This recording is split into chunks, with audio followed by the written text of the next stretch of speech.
ഇതായിരിക്കുന്ന ആളൊക്കെ ഉണ്ടോ? ഒരു മൂർഖനാണ്, നല്ല വലിയൊരു മൂർഖനാണ്. ഇവനെ നമ്മളൊന്ന് തൂക്കി നോക്കുന്നുണ്ട്. എത്ര കിലോ ഉണ്ടെന്നുള്ളത് നമ്മുടെ വീഡിയോയുടെ ലാസ്റ്റ് നമുക്ക് കാണാം. ഈ പാമ്പ് ഇരിക്കുന്നത് രണ്ട് ഭിത്തികൾക്കിടയിലാണ്. ഇത്തരം സാഹചര്യങ്ങളിൽ അവിടെ നിന്ന് പാമ്പിനെ എടുക്കുക എന്നുള്ളത് വളരെ ശ്രമകരമായൊരു കാര്യമാണ്.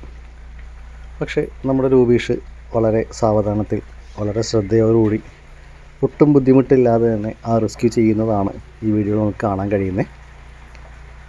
വളരെ ആലോചനാപൂർവ്വം ചെയ്യേണ്ട ഒരു കാര്യമാണ് സ്നേക്ക് റെസ്ക്യൂ എന്നുള്ളത്. കഴിയുന്നതും പാമ്പുകളെ കൈകൊണ്ട് തൊടാതെ നമ്മൾ സുരക്ഷ ഉറപ്പാക്കിയിട്ട് തന്നെയാണ് വിഷപ്പാമ്പുകൾ കൈകാര്യം ചെയ്യേണ്ടത്. അത്തരത്തിൽ എടുത്തു പറയാൻ പറ്റിയ ഒരു റെസ്ക്യൂ ആണ് രൂപേഷി ചെയ്യുന്നത്.